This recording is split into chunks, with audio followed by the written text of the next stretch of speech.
فلا مضل له ومن يضلل فلا هادي له. أشهد أن لا إله إلا الله وحده لا شريك له وأشهد أن محمدا عبده ورسوله. اللهم صل وسلم على نبينا محمد وعلى آله وأصحابه.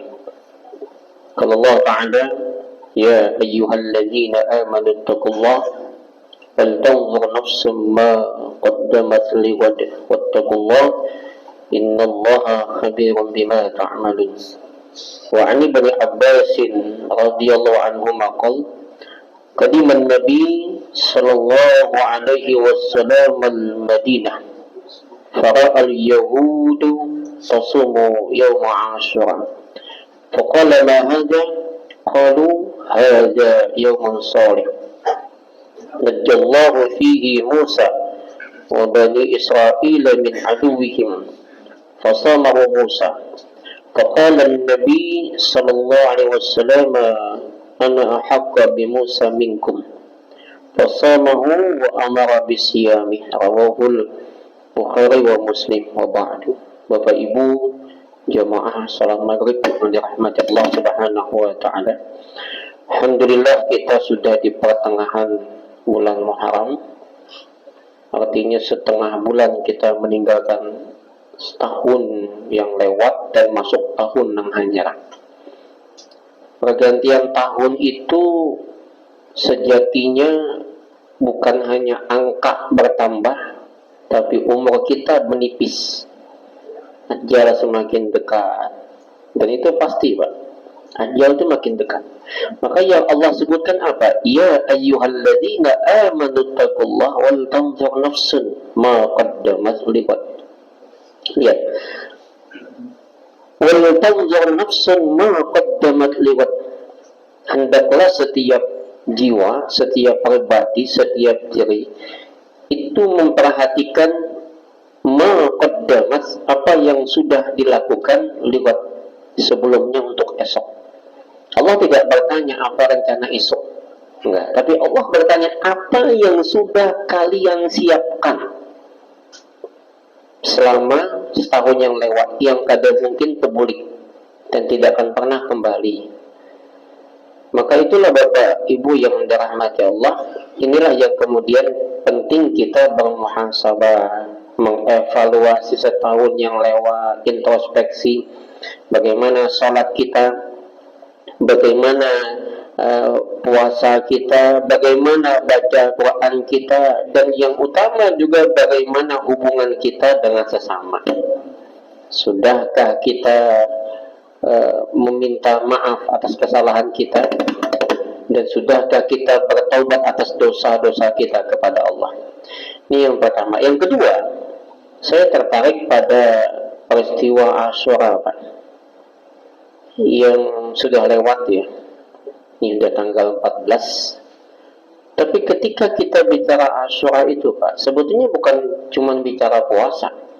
Asyura itu bukan cuma puasa. Asyura itu sebetulnya ada pelajaran dakwah. Pelajaran dakwah, strategi dakwah Nabi. Asyura itu kan bukan milik umat Islam, Pak. Yahudi yang punya. Ya, budaya Yahudi, bukan budaya Islam. Makanya kemudian di 10 tahun kemudian Nabi ingin merubah. Maka di situ kemudian ada pelajaran dakwah, tapi ada pelajaran tentang identitas, prinsip. Ada prinsip yang kita pegang. Boleh kita toleransi, boleh. Tapi jangan kehilangan akidah. Ini yang dimaksudkan oleh pelajaran di sini. Toleransi iya, akidah jangan hilang. Toleransi, buka puasa di gereja seberang kantor pos. Kan ada tuh tiap tahun tuh. Tiap tahun, Pak. Coba aja. Undangan datang ke cendekiawan muslim kita, ke UIN datang. Saya juga dapat undangan itu. Dan ceramahnya buat kita. Jadi ada pelajaran dakwah, ada strategi dakwah, tapi juga ada prinsip yang kita pegang. Ya. Di dalam Asyura itu ada hikmah yang dikandungnya. Bagaimana dialog antara hati dengan hati, Nabi dengan umat lain. Nah, maka itulah ketika Nabi berangkat hijrah itu di sekitaran tahun 621 Masehi, yang kemudian menjadi saat tahun pertama Hijriyah, ya kan? Hijrah itu kan adalah awal tahun Hijriyahnya Nabi, masih tahun Masehi 621. Nabi sampai di Madinah itu bukan bulan Muharram, tapi tanggal 12 Rabiul Awal, hari Senin. Nabi sampai di kota Madinah. Itulah yang kemudian dijadikan sebagai momentum satu Hijriyah. Tapi kapan awal bulannya? Muharram. Jadi Muharram itu ketetapan adalah awal bulan pertama. Tapi sampainya Nabi bulan Rabiul Awal. Bulan keberapa itu? Bulan ketiga. Pas hari Senin, tanggal 12 Rabiul Awal. Dan ini tercatat. Jadi kalau Nabi hijrah tanggal 12 Rabiul Awal hari Senin itu tercatat. Wafatnya pun juga nanti hari Senin tanggal 12 Rabiul Awal tercatat. Nah, yang tidak tercatat adalah lahirnya beliau itu nggak tercatat karena belum jadi nabi. Itu hanya istilahnya dugaan-dugaan. Ya, Nabi lahir tanggal 12 Rabiul Awal hari Senin tahun gajah itu nggak tercatat. Jadi nggak ada bisa kita pastikan. Tapi ya biar bagaimanapun tetap kita menghormatilah. Nah, maka ketika Nabi sampai di Madinah, Nabi Rabiul Awal itu kan bulan ketiga. Kira-kira 8 bulan Nabi berdiam di kota Yathrib itu. Maka masuk bulan Muharram tanggal 10 di tahun kedua, berarti itu Hijriyah. Nabi melihat orang Madinah berpuasa Asyura. Lihat, Nabi tidak langsung konfrontasi, Nabi tidak langsung menyalahkan, Nabi tidak langsung memaksa, tidak. Dan ini tercatat dalam hadis dari Ibnu Abbas radhiyallahu anhu, semoga Allah keduanya, kalau mengatakan, qadiman Nabi sallallahu alaihi wasallam al-Madinah. Ketika Nabi sampai di kota Madinah, maka di hari yang ke-10 bulan Muharram, tara al-Yahuda tasumu Asyura. Beliau melihat orang Yahudi berpuasa Asyura. Bukan milik umat Islam, Pak. Itu budaya kaum Yahudi. Nah, apa yang dilakukan Nabi pertama?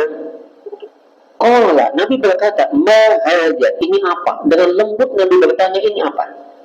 Gimana?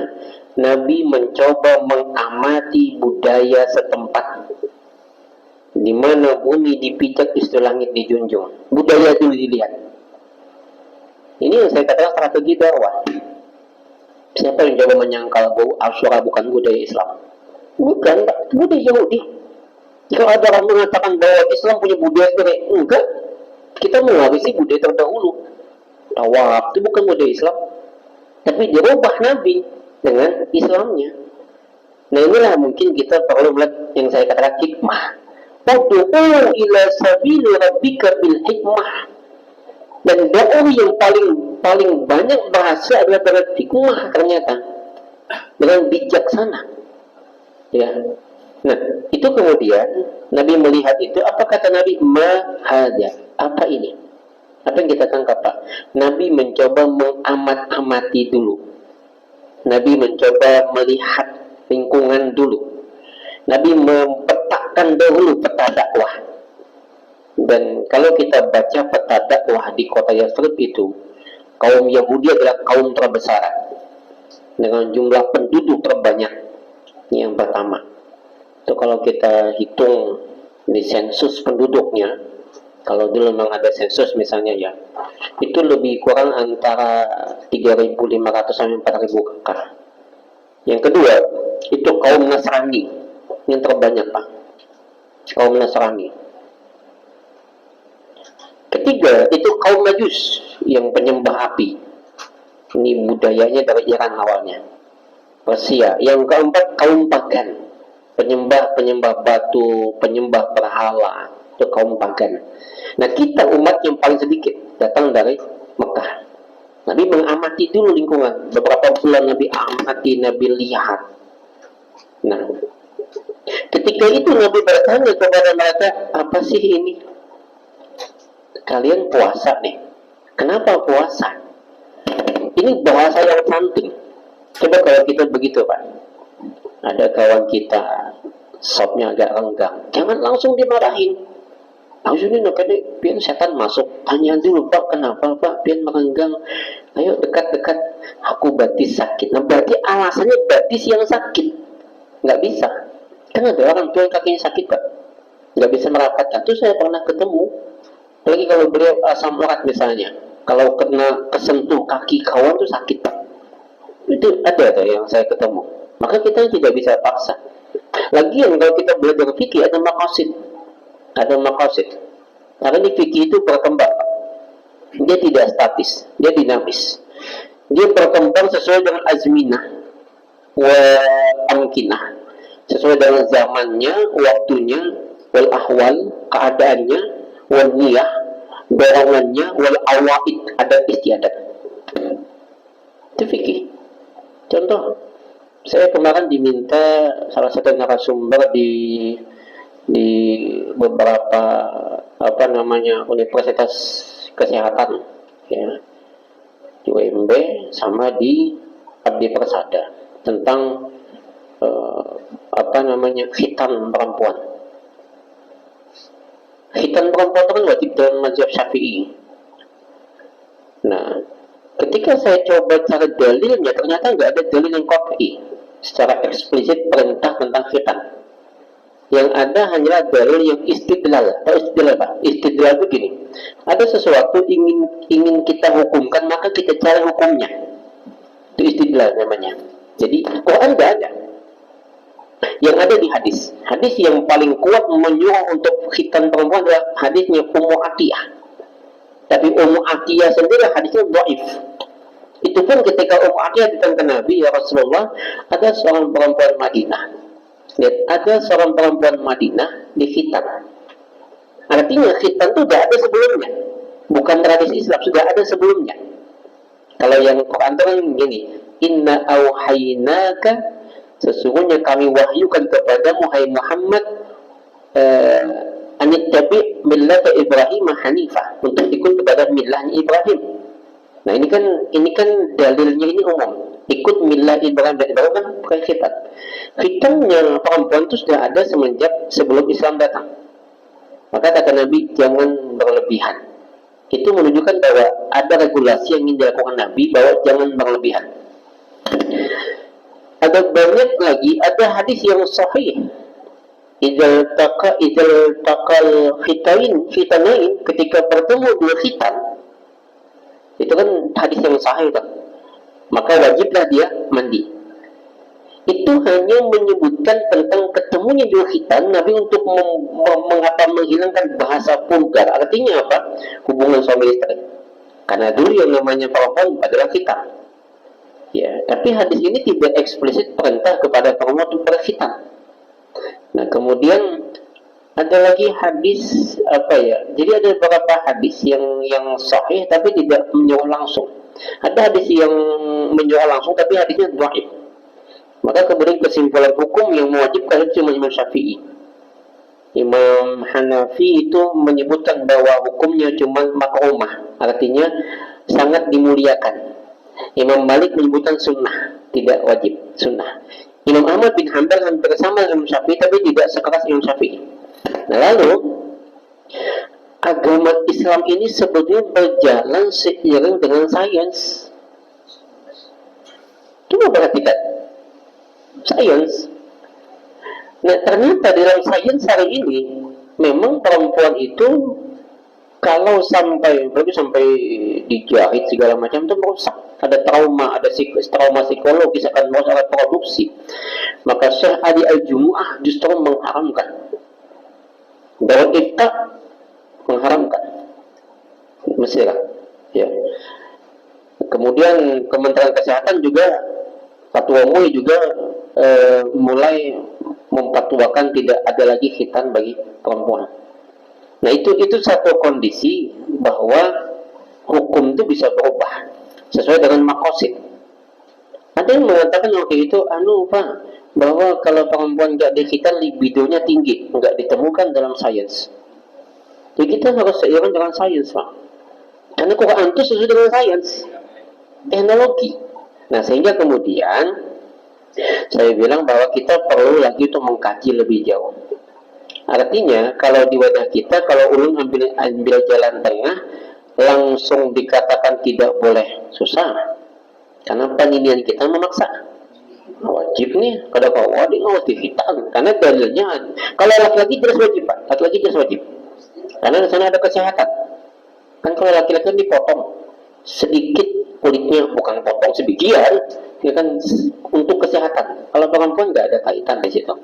Nah, maka kemudian dia ambil jalan tengah. Saya bilang, ya ambil yang ucapan hadis Nabi yang di Umar, ya ambil sedikit asal ada, supaya jangan sampai yang kita tadi sangkal. Gitu aja.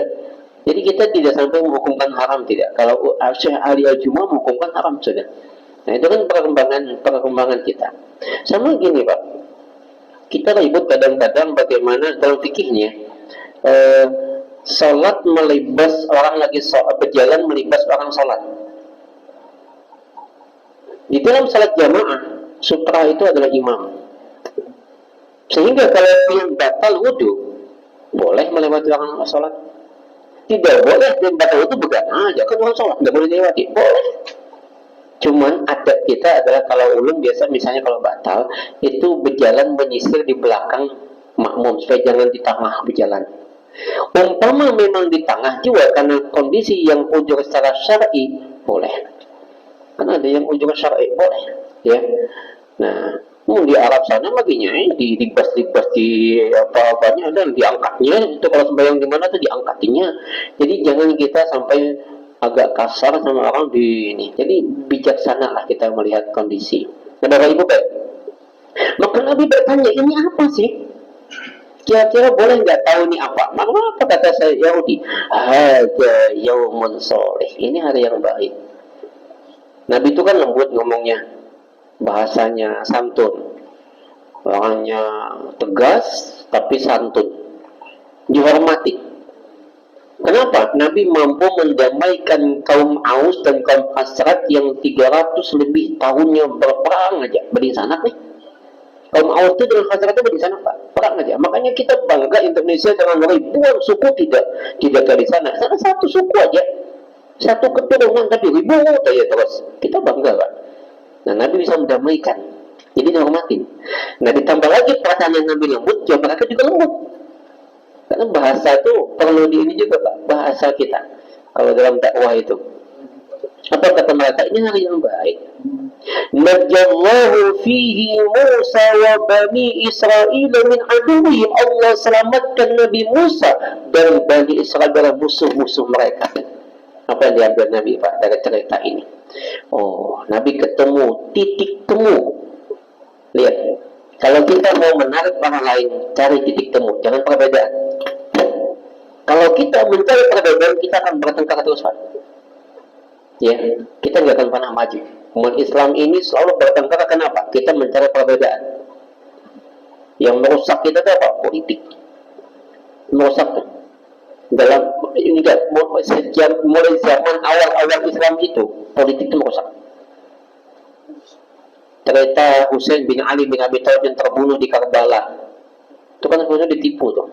Di Kufah itu ceritanya membaiat lawan Husain. Husain itu ingin membaiat kepada Yazid bin Muawiyah, tapi sekelompok di Kufah mengatakan bahwa kami berbaiat kepada Husain bin Ali bin Abi Thalib. Nabi mengutus seorang sahabat ke sana, sahabat itu dibunuh. Tapi sempat membuat surat, tapi surat itu nggak sampai kepada Husain.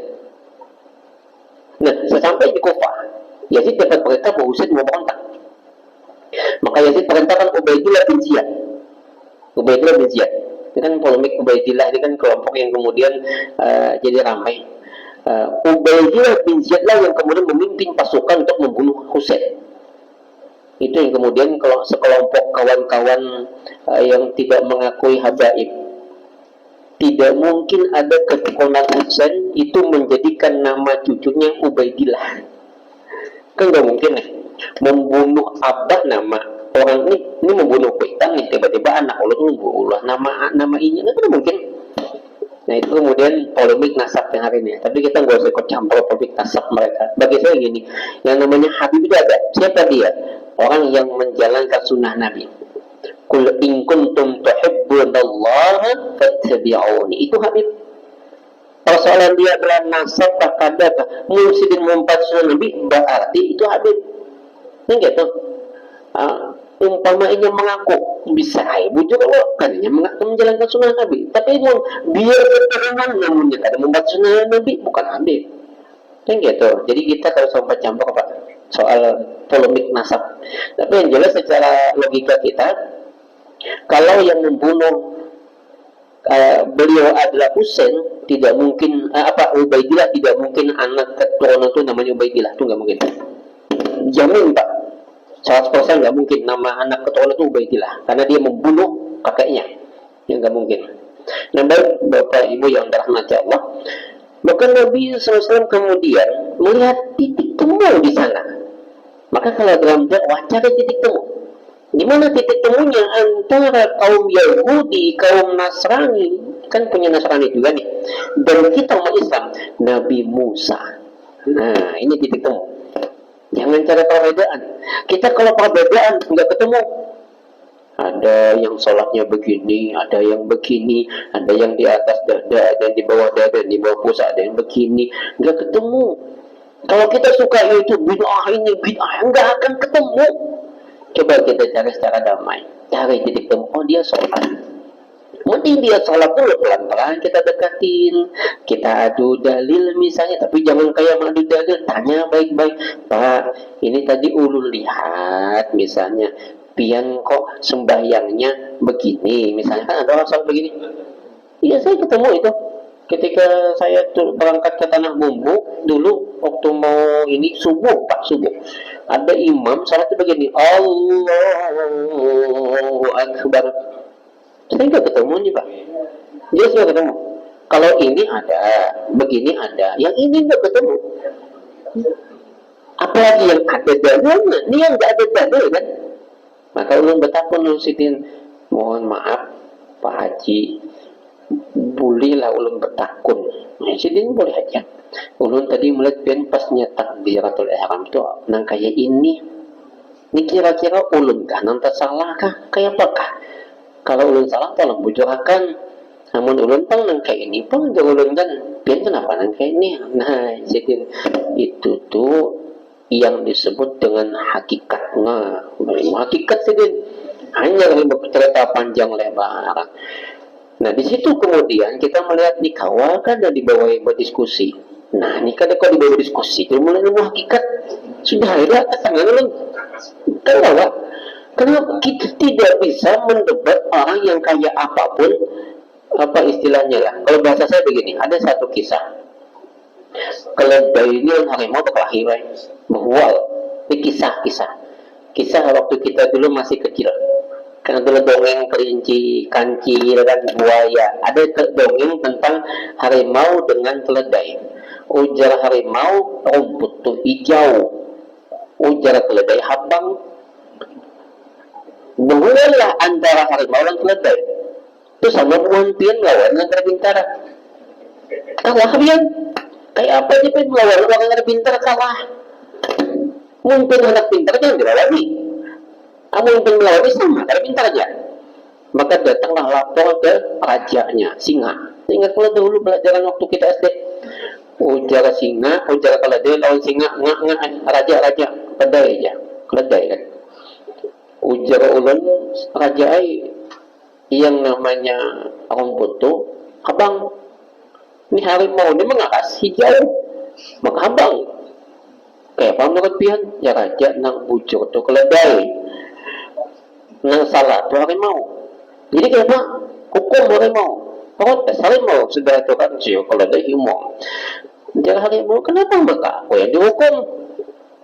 Maka jelas yang namanya rumput hijau. Ujar harimau, ujar singa, harimau, engkau tuh cerdas, engkau tuh kuat, melawan monok nembungul itu. Bahasanya itu nembungul yang mana? Ikan pintar. Jadi kayak apa artinya? karena kawa kita melawan gitu. Maka kalau kita kawa diajak berdiskusi nyaman. Tapi kalau punya pacangan berkancangan, betul sampai ilmu hakikat yang keluar, udahlah sudah. Mending ulun lanjut aja berjalan ke tanah mumbu. Terlambat dulu. Berkancangan bahkan duha, sudah sampai di tanah mumbu. Ulun ketemu kawan ulun Ustadz Khairi Ani, kebetulan cucu tokoh di kampung situ, cucu guru anak Ramli Bati-Bati. Yang tokoh-tokoh itu kan Teobudia. Ketemu inya, karena ulun tinggal di, kami bahkan satu rumah, karena kami begawi sama-sama di sana. Beliau penjual, ulun penghulung. Saya cerita dengan inya, apa kata Ustadz Khairi? Untung juga kai jangan kayak ini. Coba kalau Allah begini berapa ujaranya, artinya susah kita kayaknya melawan dinang itu susah. Maka apa? Pelan-pelan, nggak bisa langsung. Nah itulah kemudian fungsinya apa? Kita lihati dulu budaya setempat, kita lihat dulu bagaimana sosial ekonomi setempat, kita lihati kondisi di sana. Itulah dakwah. Dakwah itu ada perubahan, dan perubahan itu tidak bisa langsung berubah. Ini disebutkan tawasau bil haq, tawasau bis sabar. Saling mewasiati dalam kebenaran itu diperlukan juga kesabaran. Nggak bisa langsung kita ubah, nggak bisa langsung kita memaksakan satu kampung, nggak bisa. Maka pelan-pelan, tapi tentu dengan kesabaran. Dihujat pasti, disambat pasti, Pak. Pasti ada yang menyambat, pasti ada yang menghina kita. Nah, maka itulah kemudian seorang dai yang baik, dia harus mengetahui lingkungan setempat secara sosial, ekonomi, budaya. Umat Islam itu nggak miskin Pak zaman Nabi itu, cuman hidupnya sederhana. Kalau miskin nggak mungkin Utsman bin Affan itu rekeningnya sampai ini masih ada, karena kekayaan di sana itu nggak satu orang aja, merata. Neng kekayaan Sikung berdua itu cuma di wadah kita di Konoha, itu yang kekayaan tuh Sikung aja. Mungkin hasil dari alam kalah kita, Pak. Kita jauh kalah dari orang terdahulu. Di zaman dahulu itu kan Al-Jabar, siapa yang menentukan Al-Khawarizmi, siapa lagi Ibnu Sina. Mereka mencoba menggali secara sains dan teknologi. Hari ini yang menguasai sains dan teknologi orang barat, Pak. Handphone, mobil, pesawat terbang. Kita kaya dari apa? Mereka kaya dari handphone, dari iPhone, dari tablet, dari internet, dari pesawat terbang, dari mobil, dari otomotif, macam-macam. Kita itu nyaman banget, Pak, pada kita. Di bawah gunung ada batu bara, di atas ada sawit, minyak, di bawah laut ada ikan. Itu aja yang kita putih. Habis kita kita. Nasi kumpul dua itu harus suki. Zaman Nabi nggak ada. Sampai cerita yang menarik zaman Umar bin Abdul Aziz, Pak. Untuk berzakat saja bingung. Hendak berzakat nih bingung. Hendak berzakat ke tetangga. Aku hendak berzakat juga. Mencari yang hendak berzakat ini kemana? Ke Afrika akhirnya. Ini nggak ada miskin, Pak. Umat Islam itu kaya, tapi sederhana. Kalau doa Nabi Allahumma ahyini miskinan wa amitni miskinan. Miskinan itu jangan dipahami dalam keadaan tidak memiliki apa-apa. Miskin itu sederhana, tenang. Ya, dari kata sakana, ya kan? Itu tenang, tentram, damai, sederhana. Dan memang biasanya kalau orang tua kaya berduit sederhana hidupnya. Yang biasanya bertampai sugih itu orang miskin, mah. Nah biasa serapi di depan mobil, kenapa? Ada punya mobil. Kalau dari mobil ada lagi. Nah biasa mau makan makanan apa? Jarang makan di situ. Kalau mau ambil restoran mana foto-foto? Itu jelas, Pak, ya. Lagi di wadah kita di mana? Di negara Kodoha ini, Pak. Pian jangan coba-coba mengaku sugih, ya. Pajak, ya kan, kena pajak. Jangan coba-coba mengaku sugih. Emas hibak misalnya, emas kena pajak. Itu ada ternyata jual emas kena pajak. Oh, kenapa pajaknya kan Allah? Oh, si emas yang hibak. Bagaimana pengantin sampai tiak hibak emasnya? Nah, berjalan.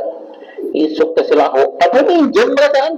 Mana pun syarat pinjaman juga, padahal menyumbang ke lahan dan mulai rumah tuh ada Jepang niat menyumbang 100.000.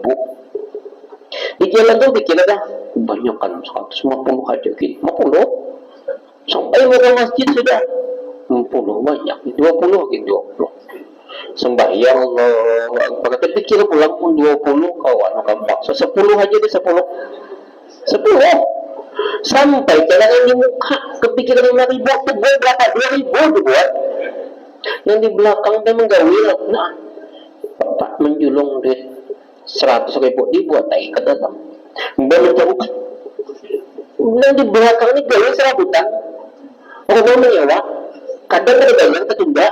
Kalau kita kan, nah itu pian waninya menyumbang 100.000, pian pegawai jasa serabutan, normal menyewa, kadang bayar, kadang tertunggak. Itu kenapa pian waninya? Nah ini aku nih PNS nih, kata komban julung pun juga pian 2.000 aja. Udah di belakang, tuh tadi tuh lah duit ulang. Duit pian gugur. Itu Pak, langsung astagfirullahaladzim. Itu dongkolnya sampai tengah malam kada tebel kan. Itu kesal dalam melihat kenapa tebel padahal kan masih alhamdulillah. Itu orang keluhan gitu kan. Ya kan, kalau sudah banyak kayak itu. Nah itu yang berangkat sama itu kayak berjanji itu kan. Janji yang kosong itu kan biasa kita sampai ke antariksa mengejar penjahat itu kan, apa koruptor itu kan saya ada siapa pandang ada mengambil duit rakyat boleh cakan bagamatangnya saja. Nah akhirnya kan gitu. Nah Bapak Ibu, maka dai yang terbaik kayak Nabi itu apa? Beliau mencoba mengamati, melihat situasi lalu melihat titik temu. Di mana titik temunya? Nabi Musa. Ini teknik beliau pertama. Nah setelah beliau melihat titik temu Nabi Musa, apa yang beliau lakukan? Beliau hubungkan secara emosi dengan kaum Yahudi. Kita punya hubungan secara emosi Pak dengan kaum Yahudi. Yahudi Nasrani kita punya hubungan sama, satu keturunan Nabi Ibrahim dan juga sama-sama menghormati Nabi Musa dan Nabi Isa. Coba kalau kita baca Pak, bagaimana cerita Islam tentang Nabi Isa. Kenapa umat Nasrani itu suka dengan Nabi Muhammad Pak? Karena sebagian umat Nasrani juga menolak tentang ketuhanan Nabi Isa. Yesus itu bukan Tuhan, karena sebagian mereka. Datanglah Nabi Muhammad dengan tegas menyebut bahwa Qul huwallahu ahad, Allahus samad, lam yalid wa lam yulad wa lam yakul lahu kufuwan ahad. Seiring sama. Bahkan di dalam Al-Quran menyebutkan bahwa Nabi Isa adalah sosok yang sangat dimuliakan Allah. Maka tertariklah kaum Nasrani dengan ajaran Nabi Muhammad. Itulah membuat mereka tertarik dengan ajaran Nabi Muhammad. Gayanya, caranya, dakwahnya yang luar biasa santun dengan sesamanya luar biasa saling menyayangi, tapi tetap tegas. Nah, Bapak Ibu lihat, maka Nabi Muhammad pun berkata, Ana ahaqqa bi Musa minkum. Nah, ini menyambungkan secara emosi. Ulunkin lawan Nabi Musa itu punya hak. Istilahnya di kampungnya ada tokoh Pak yang sangat sentral disegani. Ulun datang langsung menyalahkan tokoh itu pasti bermamaimuan dia. Walaupun ulun bujur nih, ini ulun bujur kan. Wagi menyalahkan sidin dalil ulun lengkap, ini dalil itu lengkap. Tetap ulun salahkan sidin, dia tidak. Pasti ulun salahkan. Dimusuhi. Tapi kalau ulun memadahkan, ulun dahulu pian lawan kiai, lawan tuan guru ini nang tokoh pian. Apalagi ini cucunya langsung, Uma, kagum mundur sidin tuh. Kita puji nih, dipuji-puji kan. Nah karena memang kita suka pujian. Lalu kita coba, cuman karena sambat panglah bertamu, tapi belum bersyukur bertamu lempian. Alhamdulillah ibu ulun nah. Kayak pian yang menemui nang kita lagi pian cucunya, pian sambut ulun pasti. Dan dia praktekkan ini Pak Panoli. Praktekkan. Ketika tahun 2000, itu umur ulun masih 22 Pak. 22 tahun kan.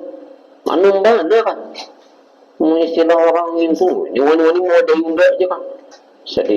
Sedi cepat bubuhan kiai di sana, di Kiau Tablik Akbar kan. Di paling kau. Ulun biasa kalau tablik akbar itu, ulun berdulu datang. Kadang-kadang heran ulun datang jauh-jauh, tahu ada tempat di sini, minta jemput lah pulang. Coba jangan terjemput dulu. Yang pertama nih, memang betul Kadang kita jemput. Saya barusan kemarin kan keliling ke hulu sungai, ke tanah laut, bukan safari Jawa, bukan sosialisasi lembaga pembinaan haji dan umrah PWM Kalsel Muhammadiyah. Lagi keliling kan. Jadi tidak dalam kaitan safari dakwah. Ternyata Pak Hasan, Pak Ulun, setelah timbul-timbul ada tiket. Betul minta jemput pulang. Betul apa-apa kan macam-macam. Ya itulah saya bilang itu bukan dakwah, itu begawi namanya. Dakwah itu bukan gawian, bukan. Kalau bisa jangan minta jemput, datang soalnya. Saya datang ke sana dulu. Istilah datang. Cari siapa kiai di sini. Bertakun dulu dengan tokoh-tokoh bagaimana kondisi di sini. Oh di sana ada kiainya. Datang ke sana. Sampai di muka rumah tuh biar rumah hibak sepeda kendaraan sandal mah hibaknya jalan ini masuk kain. Waalaikum guru jalan dibukai lawang kan. Lalu bertakun kamu siapa sih? Ulun guru Husaini Sahlan dari Banjarmasin. Kebelujuran ulun diminta mengisi tablik akbar oleh remaja masjid. Saya lupa namanya di depan sana malam besok. Namun pian mengizinakan sebagai sahibul wilayah ulun lanjut mun pian kada mengizinakan ulun boleh artinya pian terserah pian izinnya dulu mohon pian berkenan mohanang bubuhannya nang murid ni baju putih beratus nang mohanang pina hendak membawa perang sebaik cuman bahasa kita kan gitu nang tuan guru langsung istilahnya apa dikir sidin, masya Allah, subhanallah sidin, hampir aja dilihat naikkan muridku hibak nih. Gimana telon jalan gue hibak murid pian banyak, tahulah hikap sidin apa? Kita tahu bang jalan dengan menggapan itu kita tahu sama sekali. Ini niatnya datang ke sini hendak menggagalkan acara esok. Artinya bubuhnya datang ke sini bertakun kenapa nang panitia kada berpada doaku. Aku nih siapa? Pada satu gaya di sini. Kan di sini doang gue nih. Nah dengan datangnya ikam ke sini Jisidin mengubah pikiranku. Kayak apa? Lanjut aja esok ikam anu tablik, muridku umpat ke sana perkataan.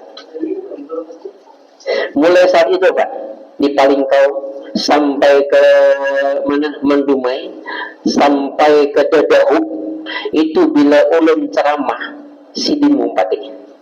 Memang hidup dan ternyata Sidin pernah di Mekah lama beberapa tua guru juga bahkan sempat ketemu dengan Prof. Yusran Salman ketika di Madinah tapi beliau bukan tokoh kita tokoh sebelah kan tapi kita tetap menghormati datang tetap tapi saya tetap punya prinsip karena diundang biasa ulun acara maulid sama mi'raj kalau ulun diundang acara maulid dan mi'raj ulun datang cuman satu minta jangan begendang di masjid. Mohon di luar aja. Ini prinsip. Boleh menerima, tapi sebutin prinsip ulun jangan di dalam, di luar aja.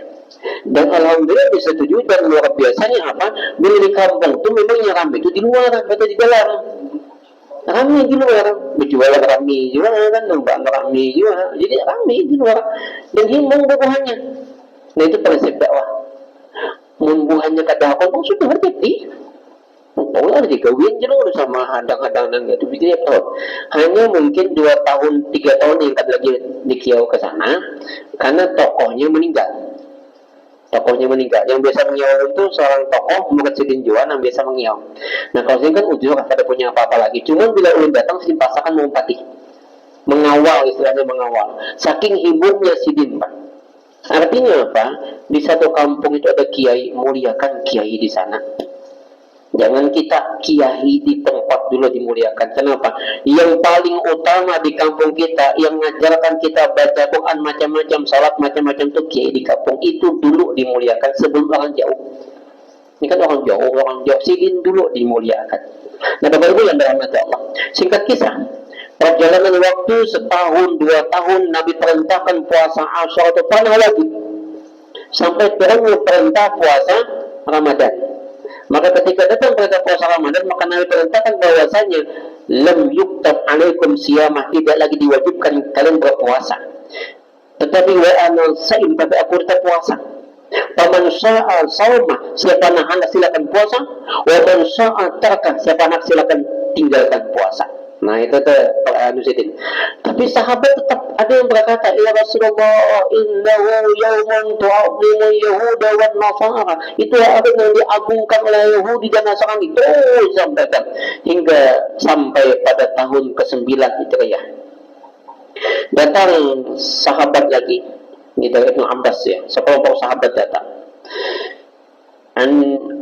Ani bin Abbas radhiyallahu anhu maqal, hina sama Rasulullah sallallahu alaihi wasallam yawm Ashura wa amara bi siyami, qalu ya Rasulullah innahu yawmun tu'azzimu Yahud wal Nasara.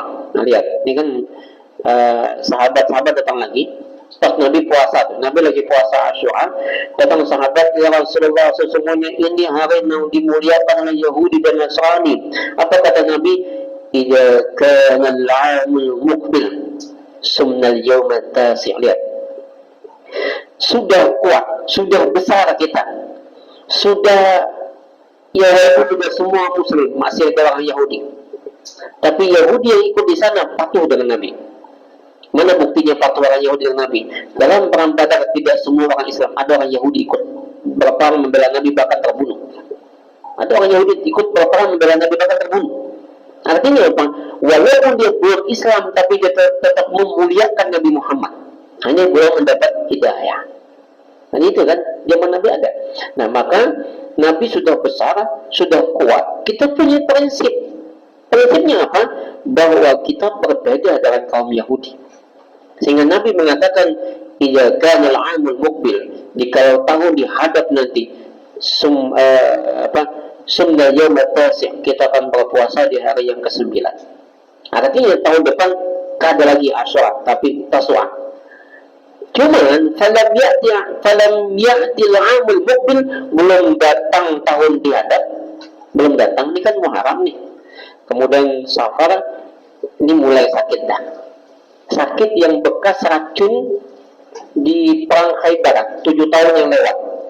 Jadi 7 tahun tuh Nabi itu diracun, paha kambing itu dikasih racun, kemudian Nabi makan, sampai di sini Nabi muntahkan, nggak sampai masuk, tapi sampai di sini dah dimuntahkan Nabi itu racun tadi. Rupanya sisa-sisa racun itu masuk ke dalam. Cuman karena Nabi kuat 7 tahun baru bekerja. Dan bekerja, teman tidak. Istilahnya kalau benteng itu dihantam masih belum. Sampai begitu hantam selalu jeblok. Nah di bulan Safar itu kena. Jadi racun itu ada masih. Nah sehingga kemudian Nabi wafat sebulan kemudian di tanggal 12 Rabiul Awal di hari Senin. Masih sempat sahabat Abdullah sempat melihat lambaian tangan Nabi, masih sempat melihat. Sebelumnya itu kan karena memerintahkan Abu Bakar untuk menggantikan Nabi dalam salat jamaah kan, Nabi kan langsung dengan tangan supaya Abu Bakar tetap menjadi imam di salat subuh. Ternyata Nabi itu hari terakhirnya Abu Bakar melihat Nabi mengisyaratkan tangannya untuk menjadi imam. Ternyata apa? Nabi meninggal. Nah, Bapak dan Ibu yang dirahmati Allah Subhanahu wa taala, di sini saya ingin mengambil begini, Pak. Islam itu memiliki identitas sendiri. Islam itu mengajarkan keseimbangan, ada dialog, tapi ada prinsip. Kita dialog tapi punya prinsip. Ada keterbukaan, tapi kita punya identitas. Identitas kita ada. Saya Muhammadiyah, Pak. Kemudian saya mengisi di NU. Boleh saya isi, tapi saya punya prinsip. Identitas saya ada. Ya, itu yang harus saya pegang. Misalnya tadi, Ustaz bisa menceramah maulid? Bisa. Tapi maulidnya jangan dalam masjid, di luar. Ustaz bisa nggak pian misalnya talqin mayit? Bisa. Tapi talqinnya jauh kan Kada harus yang mau nabi kan adalah nasihatin yang ini gaya kita. Jadi ada prinsip. Nah ini yang mungkin perlu kita pahami, bahwa kita diajarkan untuk terbuka, bergaul, bekerja sama dalam kebaikan, tetapi kokoh memegang tauhid dan sunnah. Ini yang paling penting, Pak. Kokoh pegang tauhid dan sunnah, bergaul iya, bersatu iya. Karena kalau kita tidak bersatu, kita akan kalah, Pak. Harus bersatu untuk sama-sama membangun Islam. Jangan sampai kita pecah. Kalau kita pecah, yang terjadi apa? Umat Islam semakin terpuruk.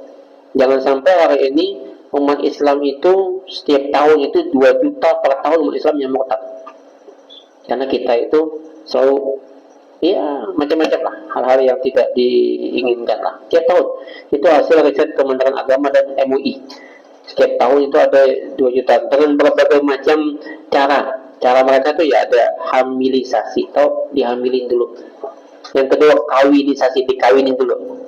Ya kan? Yang ketiga itu mungkin salah satunya adalah ekonomi.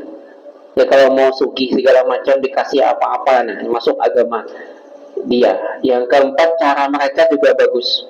Maka masuk dengan merasuk budaya kita, macam-macam cara mereka. Jadi strategi dakwahnya macam-macam. Saya kira ini kita tutup dengan doa kafaratul majlis. Subhanakallahumma rabbana bihamdika asyhadu an la ilaha illa anta astaghfiruka wa atubu ilaik. Hasbunallahu wa ni'mal wakil. Assalamualaikum warahmatullahi wabarakatuh.